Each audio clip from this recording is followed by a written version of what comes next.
అశ్వ సంవత్సరంలో కైలాస యాత్ర Shri Gayatri tours and travels 8977349696. అందరికీ నమస్కారం. Welcome to it's you TV. ప్రస్తుతం మనతో పాటు ఉన్నారు ప్రముఖ ఆధ్యాత్మికవేత్త, వేదిక్ ఆస్ట్రాలజర్ గోనుగుంట్ల సురేష్ బాబు గారు. వారితో మాట్లాడి 2026 శ్రీ పరాభవ నామ సంవత్సరంలో ద్వాదశ రాశుల వారికి ఏ విధంగా ఉందో తెలుసుకుందాం. నమస్కారం గురువు గారు. త్రిపుర గారు నమస్కారం అండి. గురువు గారు, 2026 శ్రీ పరాభవ సంవత్సరంలో మిథున రాశికి ఏ విధంగా ఉంది గురువు గారు? సో త్రిపుర గారు, మనం శ్రీ పరాభావ నామ సంవత్సరంలో ఉన్నాము. ఈ మీనింగ్లో ఏంటంటే పరాభవం. ఓకే, పరా అంటే దూరంగా ఉండటం, అభావం అంటే ఇన్ఫీరియారిటీ కాంప్లెక్స్, భయపడుతూ ఉండటంలో ఉంటుంది కదా, ఈ సిచ్యువేషన్ అనుకోవాలి. శ్రీ పరాభావ నామ సంవత్సరం అంటే మనకి పిరికితనానికి దూరంగా ఉండాలి, ఇన్సెక్యూరిటీ ఫీలింగ్కి దూరంగా ఉండాలి అని చెప్పుకోవాలి. ఫస్ట్ ఏంటంటే, అసలు ఎవరు మనం ఎందుకు భయపడుతూ ఉంటాం చెప్పండి? మనం భయపడకుండా భయానికి దూరంగా ఉండాలి. ఎందుకు ఫస్ట్ భయపడతామంటే, ఎప్పుడైతే మనం అధర్మబద్ధంగా ఏదైనా పని చేసినప్పుడు, సమాజానికి వ్యతిరేకంగా ఏదైనా పని చేసినప్పుడు, చేయకూడని పనులు చేసినప్పుడు లోన బాధపడుతూ దూరంగా ఉంటూ ఉంటాం అనమాట. అయితే శ్రీ పరాభావ నామ సంవత్సరంలో అలా ఎవరైనా కనుక తెలిసి కానీ తెలియక కానీ ఏదైనా కనుక ఎగనెస్ట్ ధర్మానికి వ్యతిరేకంగా కనుక వెళ్ళుంటే వాళ్ళకి ఎక్స్పోజ్ అయిపోతాయి స్కాములు లాంటివి. వాళ్ళు ఏమైనా తప్పులు చేసినా, రాజకీయ నాయకులు ఉన్నా, మేనేజర్ లెవెల్ పొజిషన్లో ఉన్నా, సి లెవెల్ పొజిషన్లో ఉన్నా, ఇలాంటి వాళ్ళు తెలిసి లేదంటే తెలిసి ఇంటెన్షనల్గా వాళ్ళు పబ్లిక్ ఒక రకంగా ఉండి లోన ఇంకొకటి చేస్తూ, వాళ్ళ స్టాఫ్తో ఒక రకంగా ఉండి లోన ఇంకొక విధంగా ఉంటే ఏదైనా కనుక గిల్టీ పనులు చేస్తే అవన్నీ బయటపడిపోతూ ఉంటాయి. అప్పుడేమవుతుంది? పరాభవం ఎదురవుతుంది అని చెప్తారు. అంటే ప్రతి ఒక్కరికి పరాభవం అవ్వదు. ఎవరైతే అధర్మబద్ధంగా తెలిసి తెలవక ఉంటామో ఆ యొక్క తప్పులకి మనకు బయటకు కనిపించేస్తుంటుంది. ఎప్పుడైతే మనం జ్ఞానాన్ని తెలుసుకుంటామో సన్మార్గంలో వెళ్తాము. ఎప్పుడైతే మనకు తెలవకుండా రాంగ్ ట్రాక్లో వెళ్ళిపోయిన రిజల్ట్ రాదనమాట. సో శ్రీ పరాభావ నామ సంవత్సరం అది ధర్మబద్ధంగా ఉండే వాళ్ళకి, హార్డ్ వర్క్ చేసే వాళ్ళకి అద్భుతమైనది. తెలిసి తెలక తప్పులు చేసే వాళ్ళకి, అలాంటి వాళ్ళకి ఇది వాళ్ళ యొక్క పతనాన్ని చూస్తూ ఉంటుంది, అపజయం వస్తుందని చెప్తూ ఉంటారు. సో ఈ పరాభావ నామ సంవత్సరంలో 12 రాసులకు ఎలా ఉందో మనం చూద్దాం. ముందుగా ఓం గం గణపతియే నమః. స్వర్ణలక్ష్మి నమస్తే అస్తు. పరబ్రహ్మ స్వరూపిణి రాజ్యం దేహి ధనం దేహి సర్వకామాంచ దేహి మే. గణపతికి మనం ప్రార్థన ఎందుకు చేసుకోవాలంటే, మనకి ఆది శంకరాచార్యులు చెప్తారంట, రెండు క్వాలిటీస్ ఉంటే ప్రపంచంలో వాళ్ళంత అదృష్టవంతులు ఉండరంట. ఒకటి వివేకము, 2 వైరాగ్యం అంట. వివేకం అంటే చాలా క్లవర్గా ఉండటం, ఏది చేయాలి ఏది తెలుసుకోకూడదు, బుద్ధివంతంగా ఉండటంటే వాళ్ళ ప్రాబ్లమ్స్ ఉండవంట. రెండోది, ఏదైనా ప్రాబ్లం వచ్చినా దాన్ని చక్కగా వదిలేసుకోవడం కూడా నేర్చుకోవాలంట. అలా వదిలేసుకోవటం వైరాగ్యం అంటారు. శ్రీ మిథున రాశి వాళ్ళకి శ్రీ పరాభావ నామ సంవత్సరంలో స్వర్ణలక్ష్మి అమ్మవారు ఒక మంచి బ్రహ్మ జ్ఞానాన్ని ఇవ్వాలని మనం కోరుకుందాం. ఎప్పుడైతే ఈ బ్రహ్మ జ్ఞానం మన దగ్గర ఉంటుందో, వివేక వైరాగ్యాలు ఉంటాయి, జీవితంలో ఎప్పుడూ హ్యాపీగా ఉంటాం. కొన్ని మనకు అందుబాటులో ఉండొచ్చు, కొన్ని మనకు అందుబాటులో లేకపోవచ్చు, but we are very happy. Next, రాజ్యం దేహి. ప్రతి ఒక్కరికి రాజ్యాధికారం ఉండాలి. Manager level position, C level position, director, vice president దగ్గర నుంచి, పొలిటీషియన్ల దగ్గర నుంచి, స్కూల్లో టీచర్లు, దే ఆర్ గ్రేట్ లీడర్స్. అలా ప్రతి ఒక్కళ్ళకి ఒక నాయకత్వ లక్షణాలు ఉండాలి, వాళ్ళ మాటకి విలువ ఉండాలి, వాళ్ళకి సమాజంలో గౌరవము, పలుకుబడి, ఒక బ్రాండ్ ఉండాలి. అంతేకాకుండా ధనం దేహి. ఇంత బాగుంది, మరి ధనం లేకపోతే ఎలా? అందుకని ధనం ఎలా ఉండాలి వీళ్ళకి? వాళ్ళ ఇంటి నిండా ధనమే ఉండాలి. ఆఫీస్లో పోతే ఆఫీస్ నిండా ధనం ఉండాలి, ఇలా బ్యాగుల నిండా ధనం ఉండాలి, ఫోన్లో వ్యాలెట్ నిండా డబ్బులు ఉండాలి. అందులో కౌంట్లెస్, లెక్కేయకూడదు అనమాట. లెక్కేయడానికి లేదు, ఎంత అని తీసుకోవాలి. సర్వకామాంచ సిద్ధి. ఈ రాశి వాళ్ళకి వాళ్ళు అనుకున్న ప్రతి కోరిక ఎప్పుడు నెరవేరాలి? ఆన్ ది స్పాట్లో, మైండ్లా వచ్చింది అలా అయిపోవాలి, అలా ఉండాలి. ఒక పాజిటివ్ వైబ్రేషన్స్ వీళ్ళ చుట్టూ ఉండాలని చెప్పేసి మిథున రాశి వాళ్ళకి చక్కగా ఉండాలి. అష్టైశ్వర్యాలు, భోగభాగ్యాలు కలిసి ఉండాలని మనం కోరుకుంటూ, స్వర్ణలక్ష్మి అమ్మవారి యొక్క కృపా కటాక్షం వీళ్ళ మీద ఉండాలి, అష్టలక్ష్మి వీళ్ళ చుట్టూ ఉండాలని చెప్పేసి మనం కోరుకుందాం. మిథున రాశి కనుక చూసుకుంటే పరాభావ నామ సంవత్సరంలో ఆదాయం 8, వ్యయం 11 ఉంది. దీన్ని బట్టి మనకేమవుతుంది? ఆదాయం 8 అంటే బాగా వస్తుంది, వ్యయం 11 ఉంది, బాగా ఖర్చు పెడుతూ ఉంటానని చెప్పేసి. పుణ్యకార్యాలకి, మంచి పనులకి ఖర్చు పెట్టడం చాలా చాలా ఉత్తమం. ఇక్కడ మెయిన్ రాజ్యం పూజ్యం 1, అవమానం 7. ఇది ఒక్కడ మాత్రం గమనించుకోవాలి. మీరు చాలా చక్కగా కాన్ఫిడెంట్గా, హ్యాపీగా, ఖుషీగా వెళ్తూ ఉంటే జనాలు ఏమంటారు? ఈ వయసు ఏంటి, ఈ ఖుషి ఏంటి, ఆనందం ఏంటని అంటూ ఉంటారు కదా. అందుకని వీళ్ళ చుట్టూ అవమానించాలని రెడీగా కూర్చుని వాళ్ళు ఎక్కువ ఉంటారు. ఇది మాత్రం ఒక్కటి కొంచెం గమనించుకుంటే, అందుకని గణపతిని మనం ఫస్ట్ ప్రార్థన చేసాం. ఈ రాశి వాళ్ళకి బాగుండాలి. ఇంటెలిజెంట్‌గా ఉండాలి వీళ్ళు.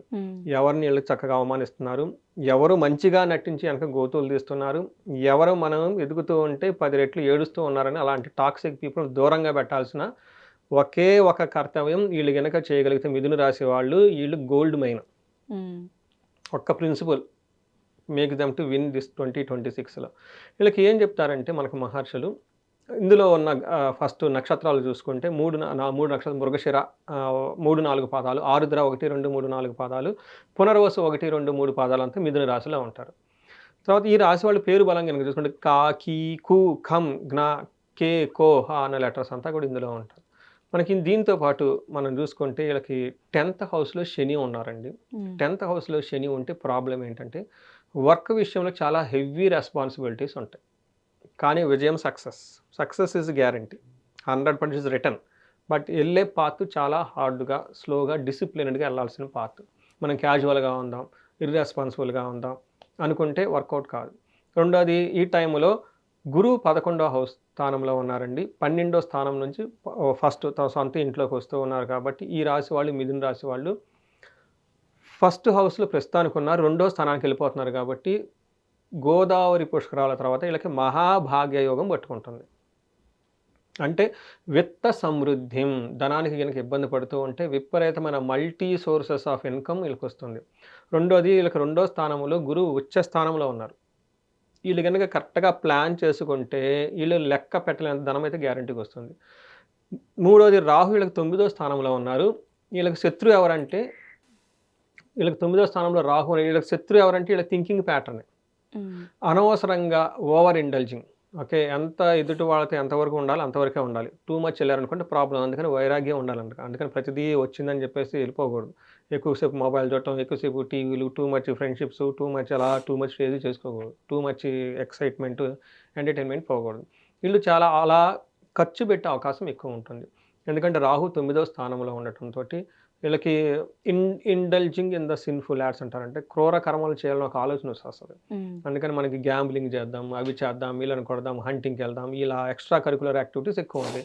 కానీ ఈ టైంలో అవి చేయకుండా ఉంటే చాలా మంచిది. కేతు వల్ల అగైన్ ధనం వస్తుంది. అనుకున్న వెంటనే అన్ని కార్యక్రమాలు నెరవేరుతాయని చెప్పుకోవచ్చు. ఏదైనా గనక ఉంటే ఇందాక చెప్పిన ఒక ఎవరిని పడితే వాళ్ళని నమ్మకం, టాక్సీ పీపుల్ని దూరంగా పెట్టడం, వర్క్లో డిసిప్లిన్, ఈ 2 ప్రిన్సిపల్స్ ఉంటే దే ఆర్ ద సూపర్. అయితే మన డీటెయిల్స్ చూసుకుంటే శని వీళ్ళకి 10వ స్థానంలో ఉన్నారు. 10వ స్థానంలో శని అంటే 10వ స్థానం is relating to the work, profession, కర్మభావం అంటారు.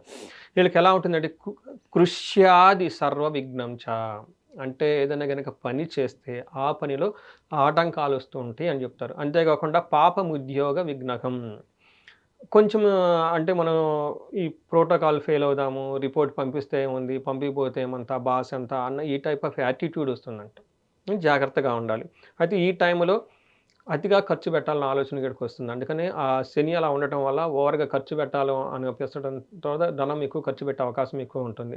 అయితే గురువు వీళ్ళకి ఫస్ట్ హౌస్లో ఉన్నారు. ఫస్ట్ హౌస్లో గురువు ఉంటే ఫస్ట్ 5-6 మంత్స్ వీళ్ళకి కొంచెం జాగ్రత్తగా ఉండాలి. అగైన్ ఉద్యోగానికి సంబంధించిన వ్యవహారాలను జాగ్రత్తగా ఉండాలి. ఇక్కడ మనకి ఏం చెప్తారంటే రాముడు, శ్రీరామచంద్రమూర్తి, ఆయనకి జన్మరాశిలో ఇది పునర్వసు నక్షత్రం అనేది, ఆ నక్షత్రంలో సూర్యుడు ప్రవేశించు గురువు ఉన్నప్పుడు రాముడు తన రాజ్యాన్ని వదిలి అడవులకు వెళ్ళాడు అని చెప్తుంటారు.